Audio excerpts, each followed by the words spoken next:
এখান থেকে খাবার কিনে অনেকেই হয়ে যান বোকা। কি বিশ্বাস হচ্ছে না? তো তো চলুন আজকে আপনাদের সাথে ব্লগটা শেয়ার করি। ভিডিওটা না টেনে পুরোপুরি দেখবেন, তাহলে হচ্ছে আমার কথাটা বুঝতে পারবেন। হ্যালো এভরিওয়ান, আসসালামু আলাইকুম। কেমন আছেন আপনারা? আশা করি সবাই খুব খুব খুব ভালো আছেন, অ্যান্ড আমরাও খুব ভালো আছি আপনাদের দোয়ায়। তো হচ্ছে আজকে মূলত বাহিরে বের হচ্ছিলাম একটা মুভি দেখার উদ্দেশ্যে। ভেবেছিলাম যে বসুন্ধরা যাব মুভি দেখতে, তো জামাইকে নিয়ে মুভি দেখার উদ্দেশ্যে রওনা হয়ে গেলাম। এই তো আমরা যেতে যেতে হচ্ছে বসুন্ধরায় চলে গেছি। তারা বাটাহাটি করছে। আমি যদিও কোথাও গেলে ছেলেকে কোলে নিই না, তার বাবাই কোলে নেয়। আর হচ্ছে আমি একটু ভিডিও ক্লিপ নিয়ে নিচ্ছিলাম। আর বসুন্ধরায় ঢুকলেই এরকম টেডিগুলো দেখা যায়, আমার কাছে কিন্তু খুবই ভালো লাগে। তো আমি আস্তে আস্তে হচ্ছে লিফট বেয়ে চলে যাচ্ছি, তারা হচ্ছে পিছনে পড়ে গেছে, তাই তারা হচ্ছে আমাকে ভিডিও করছিল। ছেলে আর বাবা সবসময় একসাথে থাকে, আর হচ্ছে আমি আমার ধান্দায় থাকি। যাই হোক, এই তো সে টিকিট কাটছিল। আমরা ভেবেছিলাম যে আমরা জিন মুভি দেখবো, তো জিন মুভি খুব ইন্টারেস্ট লাগছিল যে জিন মুভিটা দেখবো, যেহেতু আমার হরর মুভি খুব ভালো লাগে। তো মুভি যেহেতু 7:41-এ শো আরম্ভ হবে, তো আমরা ভাবলাম যে কিছু খাওয়া দাওয়া করে নিই। ভাই এখানে লেখা ছিল প্রতি গ্রামে নাকি 93 পয়সা করে, বাট হচ্ছে তারা যে কিভাবে মানুষের গলা কাটে, বিলিভ মি, আপনারা হচ্ছে বিশ্বাস করতে পারবেন না।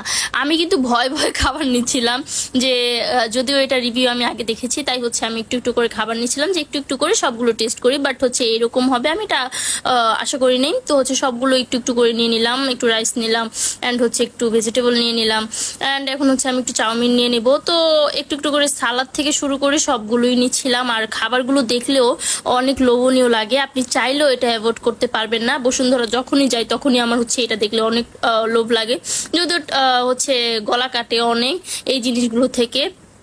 তো সেই জিনিসটাই হচ্ছে আজকে আপনাদের সাথে শেয়ার করার ছিল আমার, যে এখানে হচ্ছে অনেক পদের আইটেম ছিল, আপনি কোনটা রেখে কোনটা খাবেন। তো একদিক দিয়ে ভালো হয় যে আপনি আপনার যে খাবারটা দরকার হয় আপনি চাইলে এখান থেকে সেটাই নিয়ে খেতে পারবেন। অ্যান্ড হচ্ছে যার যেটা চয়েস, কারো হচ্ছে একটু স্পাইসি পছন্দ, কারো হচ্ছে একটু এমনিতেই খাবার সাদামাটা খাবার পছন্দ। তো এই জন্য এটা সুবিধা। তো আমার কিন্তু এই ব্যাপারটা ভালো লাগে। ফাইনালি খাবার মাপার পালা। ওরে বাবা, আমার চোখ তো কপালে উঠে গেছে। এতটুকু খাবারের প্রাইস নাকি 345 টাকা, এটা কোনো কথা? বাট হচ্ছে খাবার যে খারাপ ছিল এরকম কিছু না, খাবারগুলো কিন্তু খুবই সুস্বাদু ছিল, অনেক টেস্ট ছিল। আমার হচ্ছে প্রথমে একটু শরীর জ্বললেও পরে হচ্ছে মন ভালো হয়ে যায়। তারপর হচ্ছে এই তো আমার একটু খেয়ে জুস খেতে ইচ্ছে করলো, তাকে বললাম যে একটু জুস কিনে দাও। এখানে হচ্ছে পার জুস ছিল 250 করে, যে কোনো জুসই নেন আপনি। তো আমি হচ্ছে একটা মিক্সড জুস নিয়ে নিলাম, আর হচ্ছে তারা হচ্ছে আমাকে পাইপটা হচ্ছে পাঞ্চ করে দিল, আমি হচ্ছে নিয়ে নিলাম। এখানে ঢুকাচ্ছিল, খুব ইজিলি ঢুকে গেছে। আর হচ্ছে আমি এটা ফাইনালি এখন ট্রাই করব, যদিও পাইপটার সাইজ খুবই মোটা ছিল, তবে ভালো ছিল, বেশি করে বের হয়, বুঝেন না।